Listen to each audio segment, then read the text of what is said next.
Welcome to Shashi kitchen అండి. ఈరోజు నేతి బొబ్బట్లు మనం ఎలా తయారు చేసుకోవాలో ఒకసారి చూద్దాము. దానికి కావాల్సిన ఐటమ్స్ అన్ని నేను ఇప్పుడు మీకు వీడియోలో చూపిస్తాను. శనగపప్పు ఉడకబెట్టి మనము ఇలా తీసుకుందాము. తరిగి పెట్టుకున్న బెల్లం, మైదా పిండి, నూనె, సాల్ట్, టేస్ట్ కోసము కొంచెం నేను ఉప్పు వేస్తున్నాను. వీటి కలపడానికి నెయ్యి వేస్తున్నాను. ఇప్పుడు ఎలా ప్రిపేర్ చేసుకోవాలో చూద్దాం. 1 కప్పు మైదా పిండి తీసుకొని మనం కొంచెం చేయడానికి లాస్ట్కి కొంచెం ఉంచుకోండి. ఒకవేళ పిండి లూజ్ అయినా మనం కలుపుకోవడానికి కొన్ని వాటర్, సోడా ఉప్పు అండి ఇది. టేస్ట్ కోసం కొంచెం నేను సాల్ట్ వేస్తున్నాను, నెయ్యి వేస్తున్నాను. ఇది ఇలా కలుపుకున్న తర్వాత మనం నెయ్యి కొంచెం వేసుకొని కలుపుకుందాం. మనం నెయ్యి వేసుకొని కలుపుకున్నాం కదా పిండి, ఇలా వస్తే పర్ఫెక్ట్గా వచ్చేస్తుంది మనకి. ఇలా ముద్దలాగా వస్తే పర్ఫెక్ట్గా మనకి చక్కగా నేతి బొబ్బట్లు అనేది చాలా ఈజీగా వచ్చేస్తుంది. నేను కొన్ని వాటర్ పోసేసుకొని కలుపుకుంటున్నాను. ఎక్కువ వద్దు, కొంచెం మనకి సుబ్బలాగా రావడానికి. దీన్ని మనం ఇప్పుడు ఒక 2 నిమిషాలు మూత పెట్టేసుకొని పక్కకు పెట్టేసుకుందామండి. ఇలా మనం నొక్కగానే మెత్తగా వెళ్ళిపోవాలి. ఇది ఇంకా 2 నిమిషాలు మనం నానబెట్టుకుంటే ఇంకా స్మూత్గా వస్తుంది. నెయ్యి వేసాం కాబట్టి చాలా స్మూత్గా వస్తుంది. మైదా గట్టిగా ఉండదండి, కలుపుకునే విధానంలో ఉంటుంది. దాన్ని మంచిగా చక్కగా ఇలా కలుపుతూ ఉంటే బాగుంటుంది. మూత పెట్టుకొని 2 నిమిషాలు పక్కన పెట్టేసుకుందాం. ఇప్పుడు మనం పొయ్యి వెలిగించుకొని బాండీ పెట్టేసుకుందామండి. నెయ్యి వేసుకుంటున్నాం. మనం కళాయి వేడి చేసిందండి. మనం ఉడకబెట్టుకొని పప్పు మెదుపుకున్నాం కాబట్టి దీన్ని నేతిలో ఏం చేసుకుందాం. మొత్తం వేసేసుకొని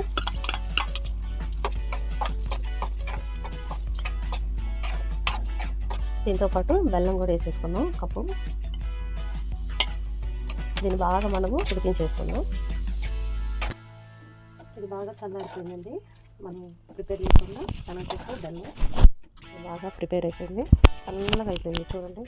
ఇప్పుడు మనము దీన్ని పక్కన పెట్టేసుకొని గోధుమ పిండితోనైనా చేసుకోవచ్చు. చాలా మెత్తగా స్మూత్గా అయిపోయింది. ఇంకా కాల్చేందుకు దీన్ని కొంచెం తీసుకొని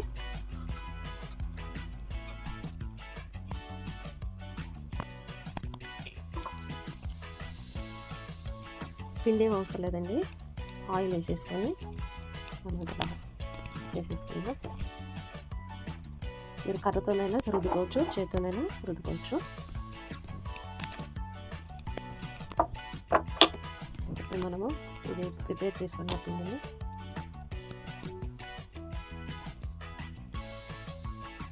ఇలా తీసుకొని మనం దీన్ని ఇలా మెల్లిగా కలుపుకుందాం. నేతి బొబ్బట్లు చాలా చాలా ఇష్టంగా తింటారండి పిల్లలు కూడా. మనం మధ్య మధ్యలో కొంచెం నెయ్యి వేసుకుంటూ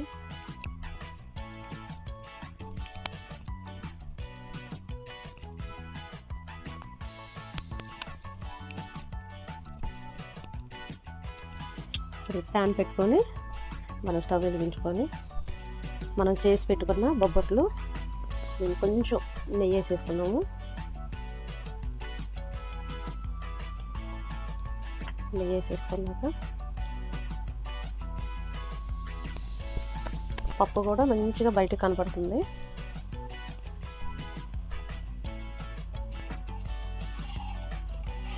ఇది 2 పక్కల మనము నేతి బొబ్బట్లు కాల్చుకున్నాం అనుకో, చాలా టేస్టీగా చాలా బాగుంటాయి. చాలా బాగుంటుంది కదా. మిగతాది కూడా మనం ఇలాగే చేసుకొని పెట్టుకోవచ్చు. మరి కాల్చిపోయేందుకు నేతి బొబ్బట్లు రెడీగా ఉన్నాయి తినడానికి. మరి వీటిని పిల్లలు అయితే చాలా ఇష్టపడతారు. చాలామంది మన వెనక అమ్మమ్మ, నాయనమ్మ వాళ్ళు కూడా బొబ్బట్లు ఇట్లా చేసేసేవాళ్ళు కట్టెల పొయ్యి మీద. మనం ఇప్పుడు గ్యాస్తోనే ప్రిపేర్ చేసుకుంటున్నాం కాబట్టి మనం 2 పక్కల కాల్చుకొని నేతి బొబ్బట్లు మన వంటగదిలో మన చేతులతో మన ఫ్యామిలీతో కలిసి తిందాము. పప్పు కూడా బయట కనపడుతుంది, అలా కనపడుతూ ఉంటేనే చాలా బాగుంటుంది అనమాట మనకి.